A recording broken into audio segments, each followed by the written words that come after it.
Ya, ahora sí, estamos acá. Ya llegamos. Ahora puedo enviar los enlaces. Ahora sí, estamos acá. ¡Ay, qué chillón!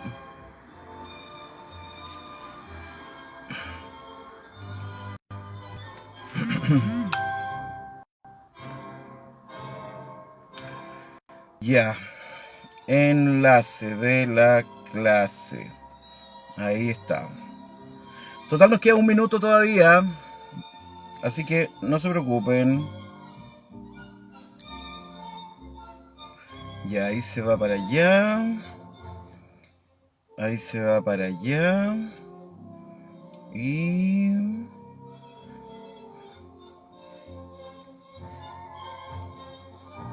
ahí se va para allá. Eh,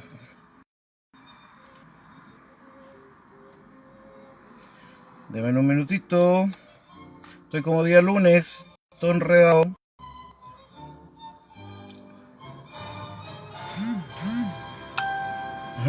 Ya, creo que ahí estamos.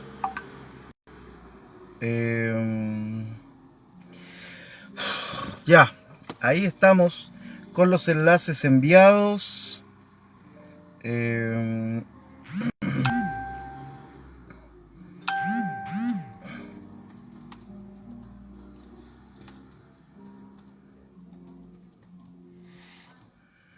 buenos días, buenos días. Eso es. Abran por favor sus Biblias en Apocalipsis capítulo número 16, que es con lo que estamos trabajando durante este tiempo.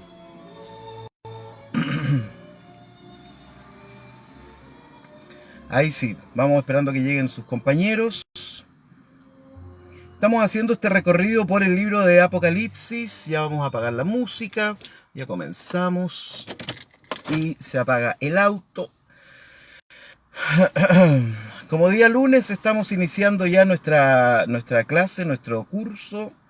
Y aquí estamos, aquí estamos, aquí estamos. Los saludo de nuevo a todos. Carlos Miranda, Rulo, Jonathan González, Patricio Campos, Gise, Ruth. Miren, ahí está Ruth. Llegó de las vacaciones. Maga Encantada, ¿cómo está Antonia? Etcétera. Ahí están llegando. Andrea Elizabeth también ya está acá con nosotros. Em, ok, estamos ya listos. Voy a leer los primeros versículos del capítulo 16, porque el otro día llegamos hasta el... Vamos a ver.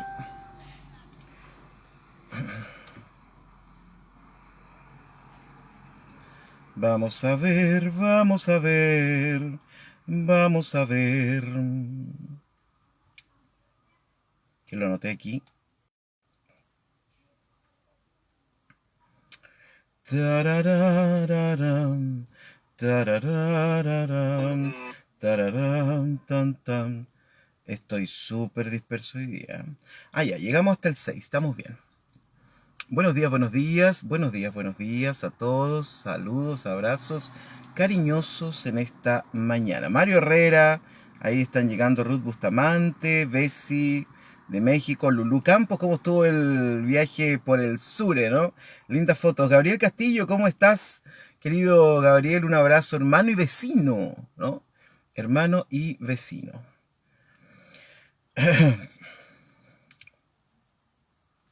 Voy a leer los primeros 6 versículos de Apocalipsis 16, porque eso fue lo que vimos la última clase. Ya desde hoy día no deberíamos tener interrupciones para seguir haciendo nuestras clases todos los días, porque partimos bien picoteados, ¿ah? Pero ya estamos bien. Oí una voz, no, una gran voz, que decía desde el templo a los 7 ángeles: id y derramad sobre la tierra las 7 copas de la ira de Dios, ¿no? Fue el primero y derramó su copa sobre la tierra, y vino una úlcera maligna y pestilente sobre los hombres que tenían la marca de la bestia y que adoraban su imagen, ¿no? Bueno, me puse la vacuna el otro día. No, no se los quería decir, pero me puse la vacuna eh, y tengo ahora una recepción 5G maravillosa en el teléfono. Y ahora puedo comprar y vender. Qué odioso. Eh, entonces, bueno, viene esta úlcera maligna. Recuerden que los que tienen la marca, ¿cierto? Si lo tratamos de entender de esta forma, los que tienen la marca son aquellos que, ojo, hay que adorar a la bestia en este concepto. ¿Se acuerdan que lo dijimos en la última clase? No es como ir y postrarse ante una imagen de Asurbanipal, ¿no?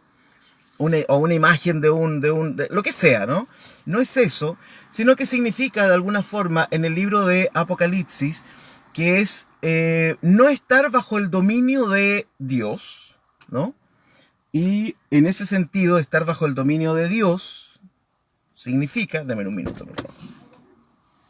No, mi amor, gracias. Estoy cocinando acá ya. Es que tengo mucho calor. Valdivia amaneció caluroso hoy día.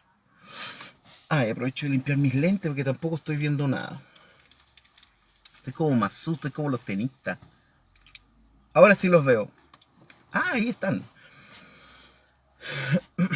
Adorar a Dios y adorar a la bestia, ¿no? Fíjense que hasta este punto resulta sumamente interesante que los que son de Dios y los que no son de Dios tienen que ver con un acto adoraticio, ¿no?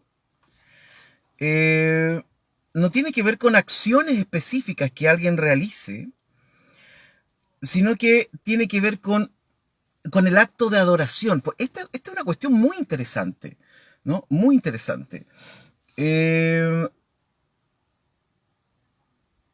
Porque nos trae a la pregunta inicial o no inicial, la pregunta esencial de lo que significa ser hijo de Dios, ¿no? Para muchas personas, el acto de ser hijo de Dios, ¿no? Tiene que ver con actos adoraticios, ¿no? Cantar correctamente, adorar correctamente, ir a la iglesia correcta, ofrendar correctamente, ¿cierto? Tener la doctrina correcta. Esos son actos adoraticios, ¿no? Son actos que tienen que ver con la adoración de la conceptualización, ¿no? De lo conceptual. Por un lado es eso, ¿no? Y por eso hay gente que se enfoca, por ejemplo, los testigos de Jehová, siempre en sus libritos atalayas y todo eso, siempre tienen la pregunta, ¿es Jehová el Dios verdadero? ¿Cierto? ¿Es la Trinidad? No sé qué, porque el testigo de Jehová está enfocado en que lo correcto tiene que ver con una cuestión adoraticia, ¿no? El culto correcto, la imagen correcta, el objeto y sujeto correcto de la adoración. Y en Apocalipsis ese es el tema central. Si ustedes se fijan en Apocalipsis, no hay gente que, excepto en uno de los mensajes a las 7 iglesias, ¿no? Donde las personas muestran amor por otras personas. Como que eso no es importante, ¿no? Está ahí, ¿no? Como un sustrato medio escondido, la ética, ¿no? La ética relacional entre las personas como que en Apocalipsis no es tan importante, ¿no? Y por eso todo el símbolo de Apocalipsis tiene que ver con un trono, tiene que ver con el incienso, tiene que ver con un culto, tiene que ver con cánticos, tiene que ver con arpas tocando, tiene que ver con ancianos cantando, gente postrándose en el cielo. Si ustedes se fijan, entonces es una cuestión muy cúltica, ¿no? Es como que los hijos de Dios son los que van a hacer la adoración correcta, ¿no? Los que están en el culto correcto. Y los que no son hijos de Dios, entonces, están en el culto incorrecto, ¿no? En el culto incorrecto. Ahora, el culto incorrecto, es decir, a la bestia, ¿no?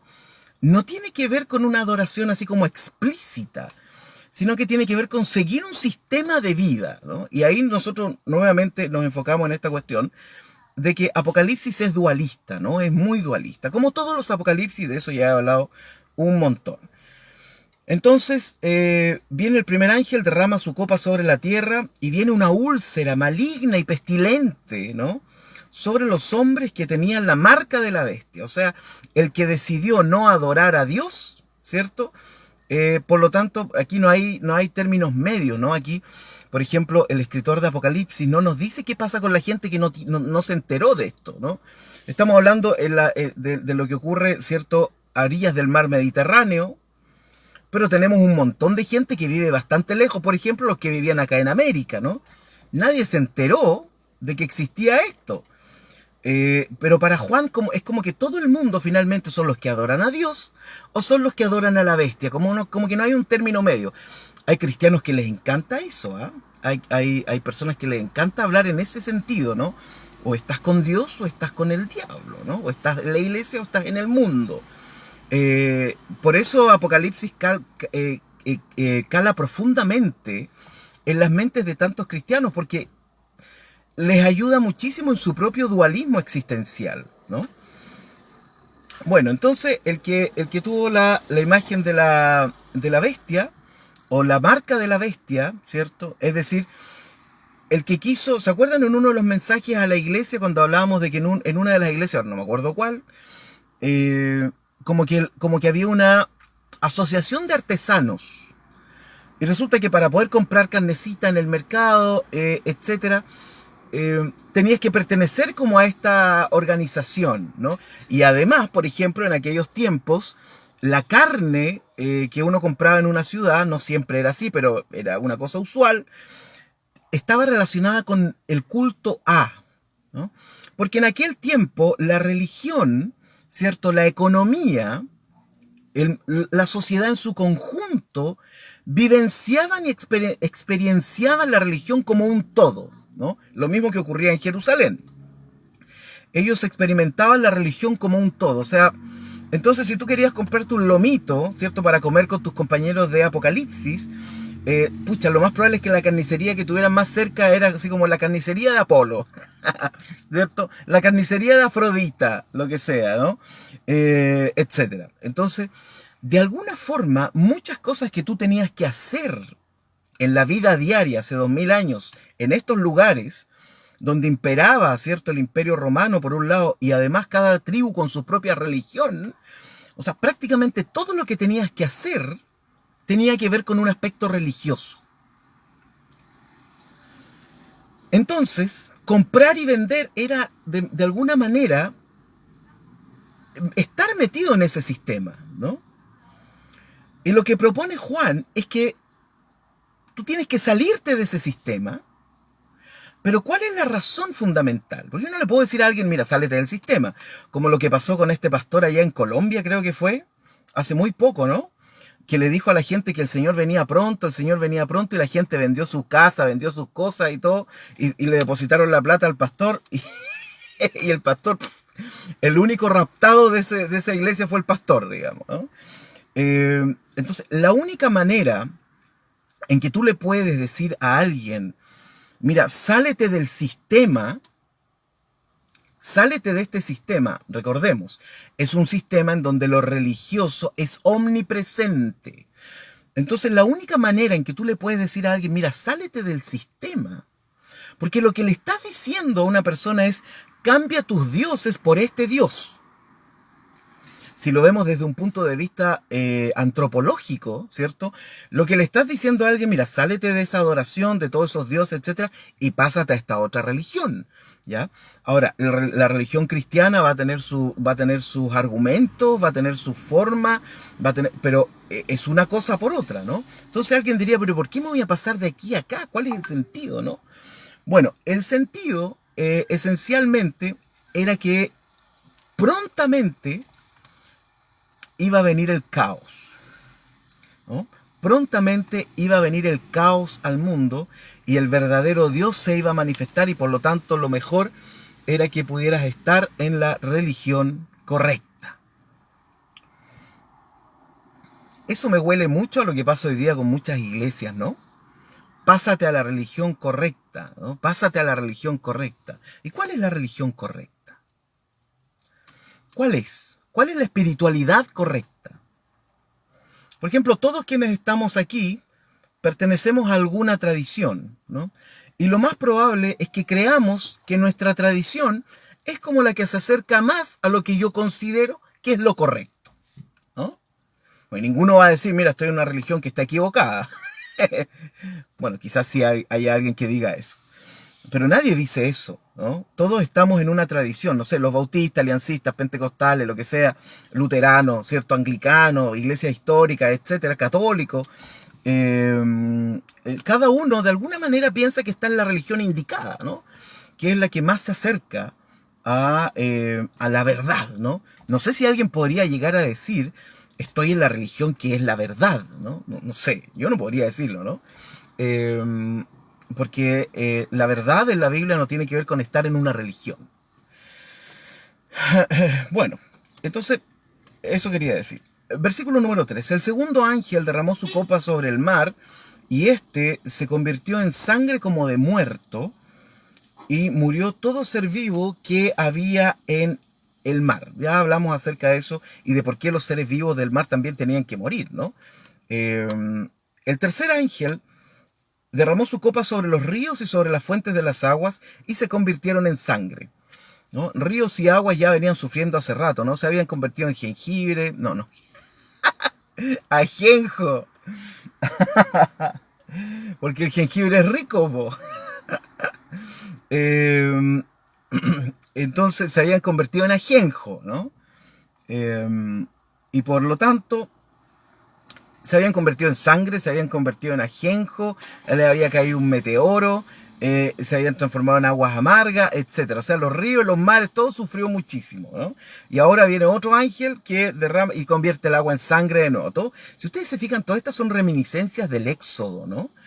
Eh, Porque el sentido principal del Éxodo, y por eso se repite una y otra vez, por lo menos en espíritu, eh, por lo menos en espíritu, el sentido esencial del éxodo es el siguiente. Push, ¿no? Te voy a empujar, te voy a presionar, te voy a hacer sufrir hasta que tú te conviertas, hasta que tú me des lo que yo quiero. Ese es el sentido del éxodo, ¿no? Por supuesto que está el tema de la liberación, ¿no?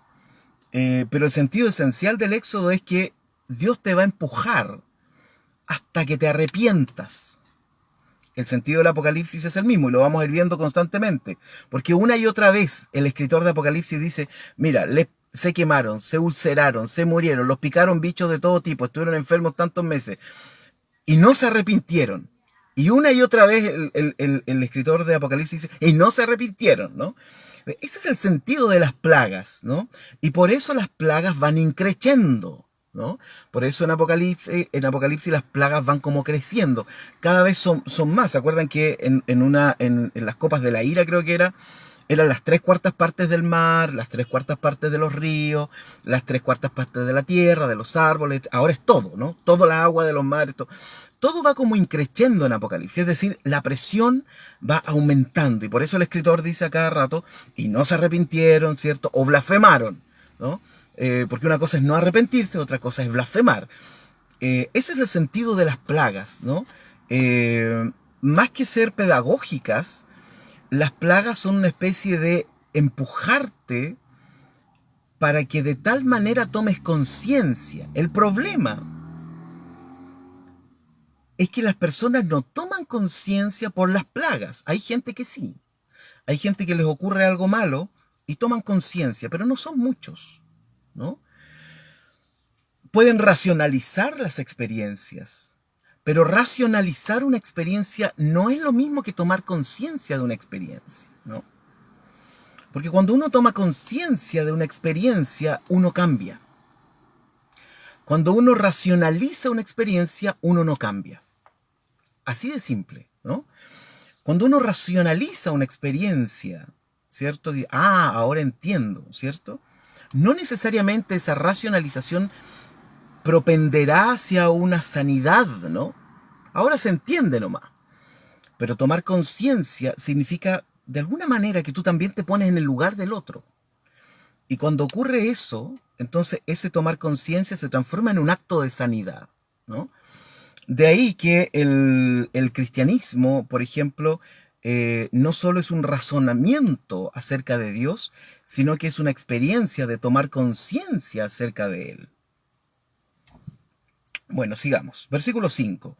Y oí al ángel de las aguas que decía, justo eres tú, oh Señor, el que eres y que eras, el santo porque ha juzgado estas cosas por cuanto derramaron la sangre de los santos y de los profetas, también tú les has dado a beber sangre, pues lo merecen.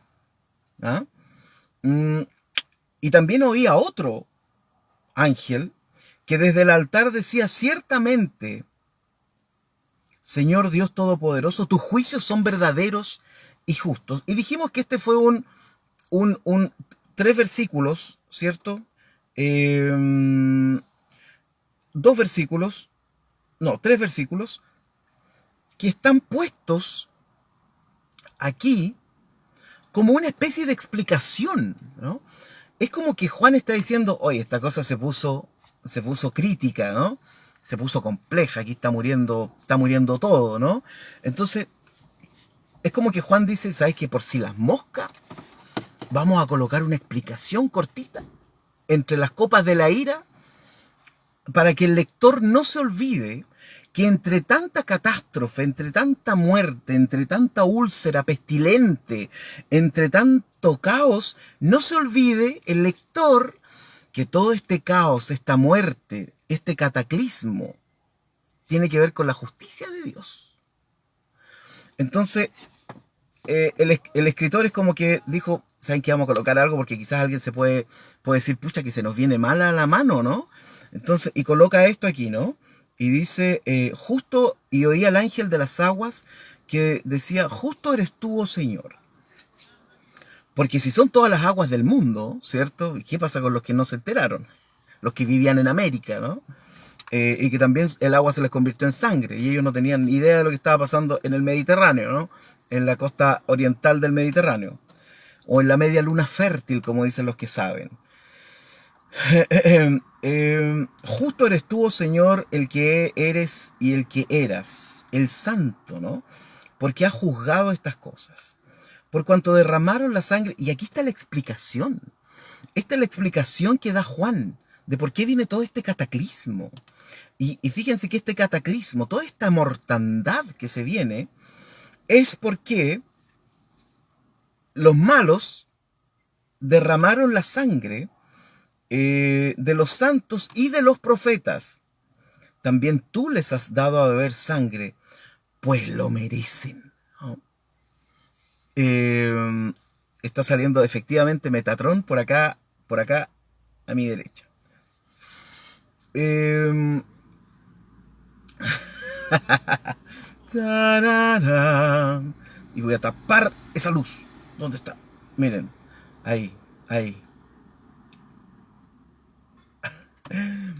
Eh, bueno, a mí evidentemente esto me hace mucho ruido, ¿no? Sobre todo lo que viene después del punto y coma. Pues lo merecen, ¿no? Ojo que aquí estamos hablando de hombres, mujeres, niños, etcétera, ¿eh? Porque en ninguna parte se nos dice, ya, pero los menores de 7 años, ya que según, no sé, la psicología, no tienen conciencia, ¿cierto? No han desarrollado el pensamiento abstracto, los menores de 7 años se van a salvar, ¿no? No nos dice eso, ¿no? No nos dice también, bueno, las mujeres o los abuelitos, no, aquí todos, ¿no? O eres de la iglesia o no eres de la iglesia. Entonces, este pues se lo merecen a mí me hace muchísimo ruido. Yo siempre hablo del tema de la justicia, ¿no? De hecho, en el NUAJ de esta semana, si no me equivoco, yo hablo acerca de los elementos de la justicia, pero como que nunca lo he explicado muy bien el término justicia en sí, ¿no? Miren, la justicia, cuando aparece en la Biblia, ¿cierto? Cosas como esta, ¿no? Y la justicia de Dios, ¿no? Que esto es justo, ¿no? Que toda esta otra gente que tuvieron la marca de la bestia, ¿no? Es justo que sufran, porque esta cuestión no es una muerte por guillotina, ¿no? No es una muerte honorable como en la película Samurai, donde con una espada suácate y sale la cabeza volando, ¿no? No es una muerte honorable, no es una muerte rápida, sino que aquí hay terror, hay angustia, hay dolor antes de la muerte. O sea, esto es una cosa, esto es una, esta es una especie una cosa horrorosa, ¿no? Es una muerte horrorosa lo que Juan está escribiendo. A mí me hace muchísimo ruido esto. O sea, por último que diga, ya, a cada uno le dieron una inyección letal, listo, se acabó, ¿no? Ya, se acabó. No, no, no, acá hay sufrimiento, angustia, terror, dolor, olor, ¿cierto? Angustia de ver a la gente muriendo, etcétera, ¿no? Pues se lo merecen, dice Juan. Otro ángel decía, ciertamente tus juicios son verdaderos y justos. Cada relación humana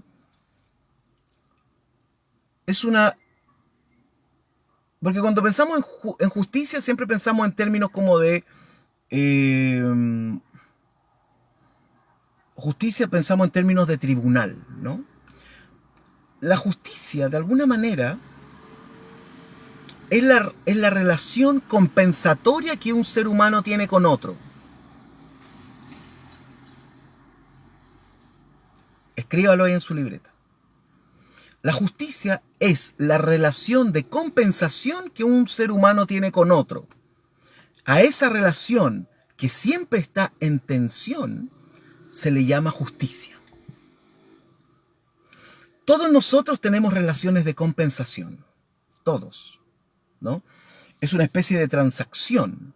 Una especie de transacción emocional, una especie de transacción social, una especie de transacción económica, lo que usted quiera. Todos nosotros, los que estamos casados, los que no están casados, con amigos, con quien sea, toda relación humana es una relación de compensación. Yo te estoy dando algo que tú quieres y yo estoy recibiendo algo que yo quiero. Y en la medida que eso se mantenga equilibrado, entonces mantenemos una relación de justicia medianamente sana, ¿no? Y por lo tanto, la pregunta que surge aquí es entonces, ¿cuál es mi relación de compensación con Dios? Para que sea una relación sana, ¿cierto? Y aquí, bueno, entran a jugar las distintas teologías. Cada teología responderá que esta relación de compensación es de tal forma, ¿no? El mundo protestante dirá que la relación de compensación es que tú creas en Jesús porque Él vino a pagar la compensación humana, ¿cierto? Porque Dios, es como que Dios necesitaba que alguien pagara, ¿no? Como que Él echó a correr las leyes de la vida y dijo, bueno, alguien tiene que pagar, ¿no? Alguien tiene que pagar como decimos en Chile, el desmadre que dejaron acá, alguien tiene que pagarlo. Viene Jesús, ¿cierto? En la tradición protestante y dice, ya, yo pago la cuenta, ¿no? ¿Se fijan? Toda relación de dos entidades conscientes es una relación de compensación. Siempre.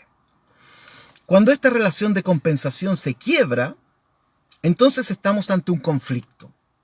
¿Por qué se quiebra una relación de compensación? Porque alguien siente que está dando algo, pero está recibiendo poco, ¿ya? Los gringos dirán a esto, en términos de negocio, que uno debe siempre ir por el win-win, ¿cierto? Ganar, ganar. O sea, que sea lo suficiente para que yo me sienta compensado y sea lo suficiente para que tú te sientas compensado. Entonces, exacto, Ruth, esa es una buena pregunta. El amor es eso, es una relación de compensación. Claro, cuando uno lo dice en términos económicos suena mal, ¿cierto? Pero eso es lo que es. Exactamente, Ruth, y voy hacia allá. Cuando se quiebra esta relación de compensación,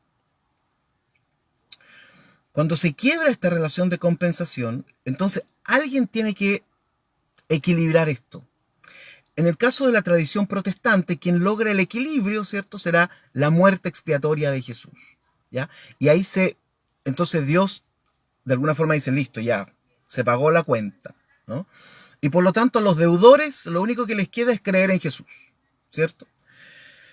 En el caso, por ejemplo, del catolicismo, la compensación, ¿cierto? La compensación surge porque tengas los sacramentos al día, ¿cierto? Y esos sacramentos, mediados por la administración eclesial de la Iglesia, de alguna manera cumplen este acto de compensación, aunque en el catolicismo también hay actos de compensación con el prójimo. Las obras son importantes en el catolicismo, ¿ya? En el protestantismo eso no es tan importante. ¿Por qué? Porque el protestantismo asume que la falta del equilibrio se da solo con Dios. Y por lo tanto yo tengo que compensar eso. ¿Y cómo lo compenso? Creyendo en Jesús. En el catolicismo, el problema de la compensación tiene que ver con que rompiste el esquema equilibrante con Dios y con el prójimo. Y por lo tanto debes equilibrar ambos. Y por lo tanto surge entonces los sacramentos, ¿cierto? Y por otro lado las obras. Siempre debe haber un acto de compensación. Entonces ese acto de compensación es muy, muy, muy débil. A eso nosotros le llamamos, o a eso la Biblia le llama justicia, ¿no? Ese es el acto de compensación. Yo se los comenté hace muchos años, bueno, hace un año cuando partimos con Romanos, que por ejemplo, miren, esto va a ser un ejemplo que les va a servir para seguir comprendiendo esto. Nosotros en la iglesia, cuando damos una ofrenda, ¿cierto? Eso se llama ofrenda. Nada más. Llámele ofrenda, llámele diezmo. Pero ¿qué significa en nuestra conciencia? Que yo saco de mi dinero y lo doy. La iglesia verá lo que hace con el dinero, ¿cierto? Yo estoy dando a la iglesia. Y hasta ahí llega. Por lo tanto, no tiene un significado especial, excepto la gente que ofrenda como un mandato, como un llamado, como un acto de obediencia a Dios. Pero, por ejemplo, en el judaísmo, la ofrenda se llama tzedaká. De hecho, hay tarritos que venden, ¿eh? Usted los puede buscar. Son tarritos para juntar la ofrenda, pero se llaman tzedaká. Y resulta que tzedaká significa justicia. Por lo tanto, en el judaísmo, cuando tú das tzedaká, tú no estás dando plata nomás. Tú estás restituyendo. Estás haciendo un acto de justicia, ¿no? Por lo tanto, no es dar lo que te sobra, ¿no? No estoy tampoco pontificando a los judíos, lo que dice el tarrito, pero es el sentido esencial, ¿no? Y por ende, entonces, fíjense, es distinto. Es distinto decir, sí, bueno, aquí está mi ofrenda, a decir, aquí está mi acto de justicia. Porque el acto de justicia implica reparar al otro. El acto de ofrendar no repara. Simplemente me hace cumplir con Dios. Pero el acto de justicia es un acto reparador. Entonces, justicia, en un plano bíblico, es la compensación y el equilibrio que existe entre dos entidades conscientes. Lo mismo ocurre con nuestros trabajos, por ejemplo, ¿no? Tiene que haber una relación de equilibrio, donde la empresa sienta que yo estoy aportando y yo siento que también estoy ganando, ¿cierto? Sobre eso se construye lo que decía Ruth hace un minuto, la segunda milla, etcétera, ¿no?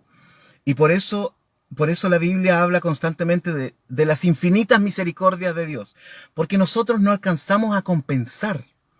Entonces, como nosotros no alcanzamos a compensar esta relación de compensación entre Dios y nosotros, Dios tiene que una y otra vez tener actos de misericordia.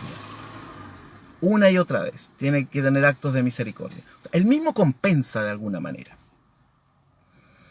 Y por eso unimos esto a lo que yo les decía el otro día, que existen varios niveles de justicia en la Biblia.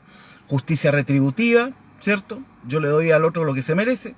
Justicia distributiva, tzedaká, ¿cierto? Significa que yo compenso al otro, ¿cierto? Y justicia gesed, que es donde finalmente el otro se da cuenta que yo no voy a poder compensarlo y yo digo, ¿sabes qué? No importa. O sea, lo que importa es tu vida y yo cubro esa compensación, ¿no? Ese es el acto de justicia o de relación de compensación más elevado que hay en la Biblia. No es la justicia retributiva. Ese es el sentido de justicia más básico y más bajo que hay en la Biblia. Bajo en términos de conciencia humana. El más elevado es cuando una de las dos partes dice, mira, no te preocupes, yo compenso, ¿no? Yo camino la segunda milla, yo voy por ti, ¿no? Pero ese voy por ti, ese compenso o segunda milla, implica un conocimiento profundo del otro. Una, o dos, un amor profundo por el otro. Y por lo tanto Dios dice, ya mira, yo voy a buscar la forma de compensar esto. Voy a poner más misericordia, voy a poner más capital espiritual, etcétera, etcétera. No sé si se entendió, ¿no? Pero es importante hablar acerca de este tema de la justicia porque en Apocalipsis, cuando dice aquí, pues lo merecen, Juan está pensando en la justicia retributiva. Juan está pensando en el modelo de justicia, de compensación entre dos entidades conscientes más básico. Y está diciendo que eso viene de Dios.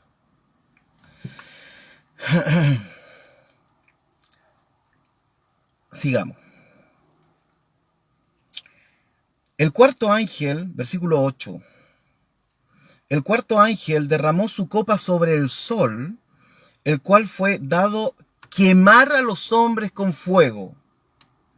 Y los hombres se quemaron con el gran calor y blasfemaron el nombre de Dios, que tiene poder sobre estas plagas, y no se arrepintieron. ¿Para qué?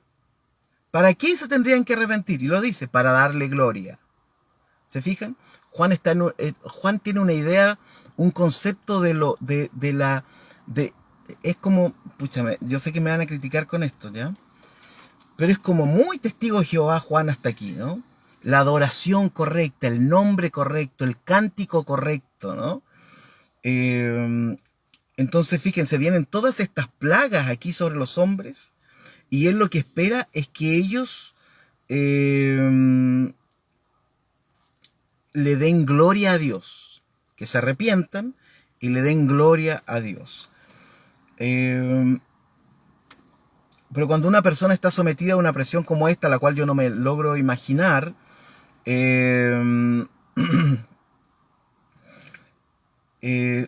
no sé si el arrepentimiento de una persona en un caso de extrema angustia, dolor y rabia funciona. No lo sé. Esto es como picar muy fino, ¿no? Como el texto. Entonces se quemaron los hombres con el gran clamor y blasfemaron el nombre de Dios, que tiene poder sobre estas plagas, y no se arrepintieron para darle gloria. El quinto ángel derramó su copa, son 7, ¿ah? Derramó su copa sobre el trono de la bestia, y su reino se cubrió de tinieblas, y mordían de dolor sus lenguas. Y otra vez, y blasfemaron contra el Dios del cielo por sus dolores y por sus úlceras, y no se arrepintieron de sus obras.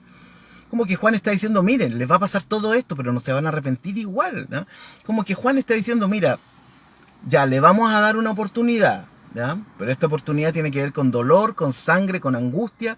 Y si no se arrepienten, bueno, qué pena por ellos nomás, pues, pero se les dio la oportunidad. Con úlceras, con agua en sangre, con agua con sabor a ajenjo, con fuego quemando a todos los seres humanos. Bueno, pero tuvieron una oportunidad y no se arrepintieron, ¿no? Entonces, como que me molesta este punto del Apocalipsis. Tengo que decirlo, ¿no? Yo así vivo el estudio bíblico, ¿no? Paso de la alegría, la rabia, el enojo. Paso por todos los estados emocionales cuando leo Apocalipsis. Y mordían de dolor sus lenguas y blasfemaron contra el Dios del cielo por sus dolores y por sus úlceras, pero no se arrepintieron de sus obras.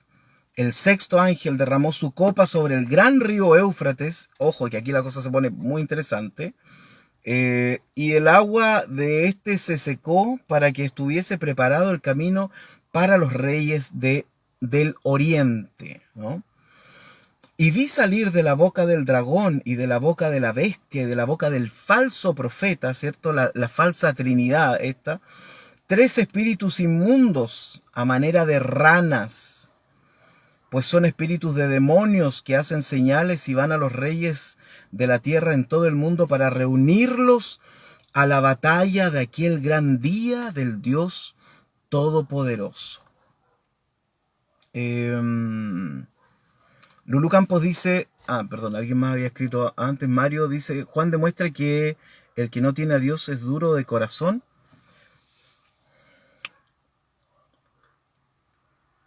Esa es una buena pregunta. Yo creo que lo que Juan quiere demostrar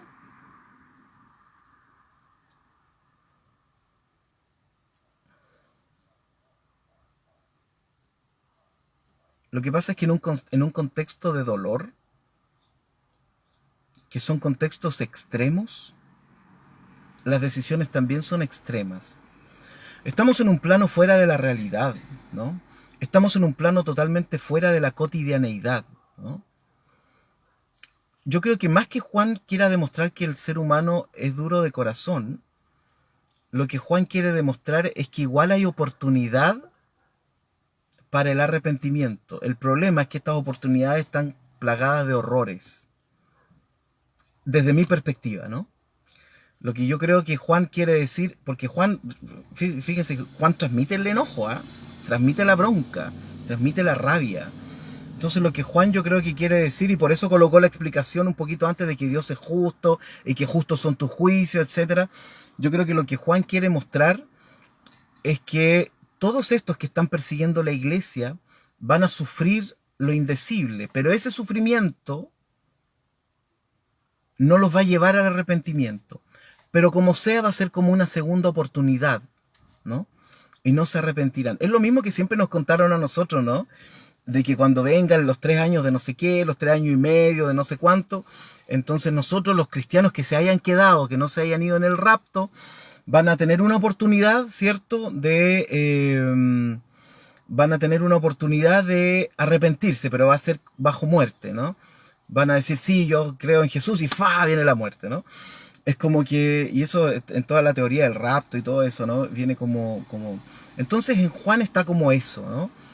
Como que es preferible el dolor, el sufrimiento, las llagas, la sangre, el terremoto, el maremoto y todo, para que te arrepientas antes que una muerte rápida, porque después de la muerte, según la teología del Nuevo Testamento, después de la muerte vendría el juicio solamente. Entonces, por un lado, Juan está diciendo, miren, aprovechen esto, o sea, están vivos todavía, ¿no? Arrepiéntanse, y no se arrepienten, ¿no? Pero es difícil pensar que alguien se arrepienta bajo un concepto de tanto dolor, porque además arrepentirse, ¿qué significa? En la mentalidad de Juan, pasarse a la iglesia, hacerse cristiano,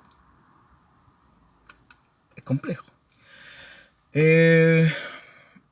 Lulú dice, no entiendo el concepto del amor y la milla extra de Jesús en estos escritos de Juan, como si hubiera olvidado todas las enseñanzas de Jesús. Sí, yo opino exactamente lo mismo. A mí me cuesta ver al Jesús de los Evangelios en comparación con el Jesús del Apocalipsis. Pensemos que estamos hablando de 70 años de diferencia. O sea, han pasado 70 años de teología, de eclesiología, de pensamiento, de filosofía, de gnosticismo. Han pasado 70 años. Han pasado 70 años en que Jesús estuvo, murió y resucitó, y Juan escribe el Apocalipsis. ¿Ya? Han pasado 70 años de ideas, de debates, de etcétera, etcétera, etcétera. Entonces hay una diferencia, claro que sí. Entonces, pues son espíritus de demonios que hacen señales y van a los reyes de la tierra en todo el mundo para reunirlos a la batalla de aquel gran día del Dios Todopoderoso. Entonces, Hela dice, ¿arrepentirse de qué? ¿Qué daño tan terrible hemos cometido? Si los judíos no creen en Jesús, ¿no tienen derecho de llegar a Dios? Mira, esas son buenas preguntas, ¿no? Todo esto tiene que ver con qué significa pertenecer a la iglesia. Pero en un sentido mucho más amplio, esto significa qué es la iglesia. Todo esto nos debe llevar justamente a esa reflexión. ¿Qué es la iglesia? Todos me dirán, no, no es un templo. Perfecto. Bien. ¿Pero qué es? ¿Quiénes conforman la iglesia? Y con eso tenemos que volver a los temas complejos, ¿no? Los que nunca escucharon hablar de Jesús, ¿pueden ser iglesia? ¿Qué significa, ¿no? La iglesia? ¿Cuál es el predicamento de la iglesia? ¿No? Por ejemplo, en Europa, donde en algunos países ya el cristianismo no tiene ningún sentido, digamos, en términos de seguimiento, etcétera, ¿significa que la iglesia desaparece? Ahí donde no hay cristianismo y donde no hay símbolos cristianos, ¿no está la iglesia?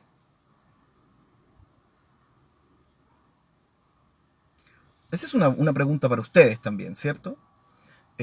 Porque siempre se acusa, no sé, pues, a los liberales, ay, que en Europa las iglesias liberales y los teólogos liberales vaciaron las iglesias de Europa.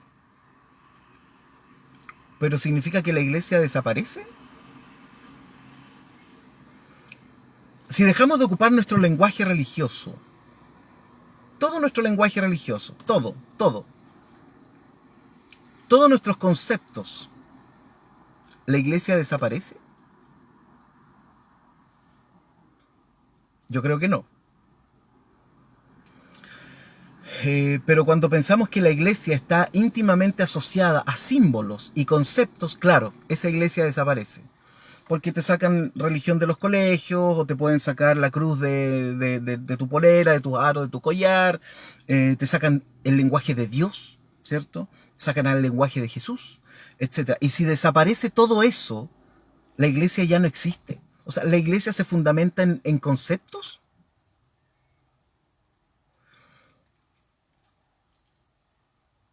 Personalmente yo creo que la iglesia se mantiene incluso sin símbolos. Eh, yo creo que la iglesia se va a mantener porque la iglesia no está basada en símbolos. Si la iglesia tiene demasiados símbolos es religión. Si la iglesia se deshace de sus símbolos pero sigue existiendo, entonces la iglesia es universal. Y por lo tanto lo que tenemos que hacer es descubrir la iglesia en personas y lugares que no tienen nuestros símbolos ni nuestros conceptos.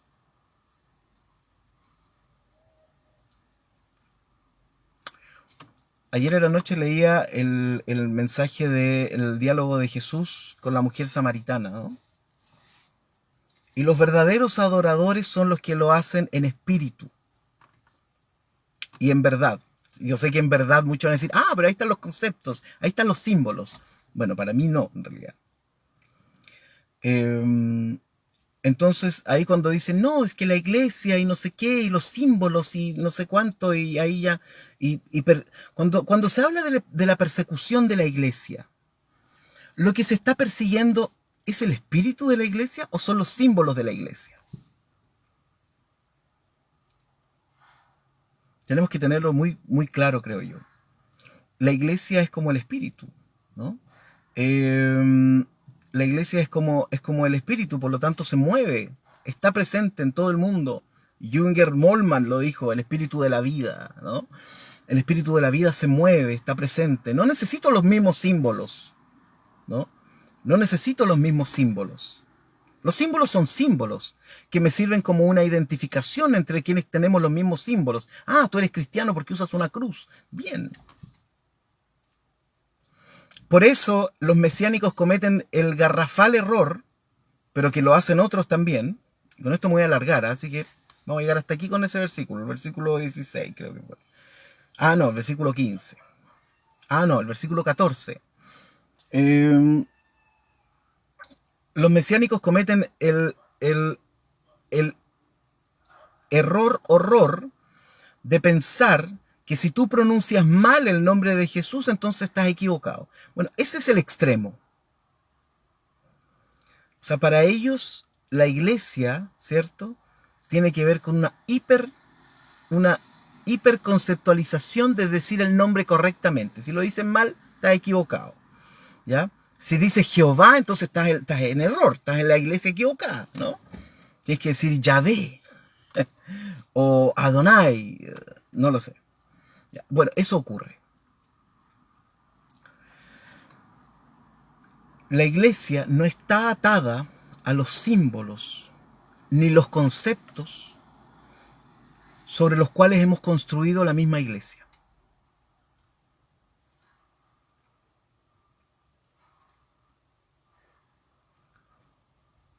Y eso no va. Por lo tanto, la iglesia, desde mi punto de vista, la encontramos en distintos lugares, de distintas formas, ni siquiera con los símbolos que nosotros tengamos. De hecho, los símbolos son un tropiezo muchas veces, ¿no? Los símbolos suelen ser un tropiezo muchas veces. Bueno, ya. Partimos como día lunes, ¿ah? Y hasta aquí llegamos, po. A ver qué habían escrito aquí. Franklin, para algunos dentro del cristianismo y su moral, dicen que aquellos que no supieron o saben de Jesús estarían dentro de una especie de condición amoral, lo que haría que Dios los considere de otra manera el estado de vida en ellos, claro. La iglesia no son conceptos, ¿no? Incluso el concepto de Dios no está sujeto a la iglesia. Está simplemente sujeto a una occidentalidad, a un tiempo, a una georreferencialidad que en algún momento se va a acabar. Pero si yo dejo de hablar de Dios como concepto, ¿cierto? Dios aquí, Dios acá, Dios aquí. Si yo dejo de decir la palabra Dios, ¿Dios deja de existir? No. Si saco la cruz, si saco los templos, si saco nuestra música, si saco la Biblia, si saco un montón de cosas más, ¿la iglesia deja de existir? No. Solo dejará de existir aquella iglesia que está basada sobre conceptos. Pero la iglesia no se fundó sobre conceptos. Se fundó sobre una persona. Y que además esta persona dijo que lo más importante eran nuestras relaciones humanas. El respeto de las relaciones humanas. La compensación de nuestras relaciones humanas.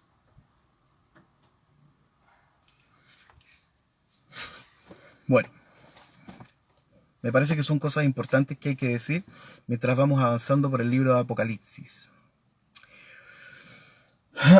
Ya hasta aquí llegamos. Que tengan un buen día lunes. No se olviden seguirme en mis redes sociales. Y bueno, que lo pasen bien, que tengan un lindo día. Acá Valdivia está despejadito, está bonito. Y un abrazo a todos quienes están partiendo sus clases, algunos presenciales, otros virtuales, otros en esta forma, digamos, dual, ¿cierto? Presencial y virtual, etc. Yo estoy vacunado, así que yo no tengo problema. Antonia, esa pregunta para mañana, para mañana, para mañana, para mañana. Ya, que lo pasen bien. Goodbye. Shalom. Que lo pasen bien. Bye.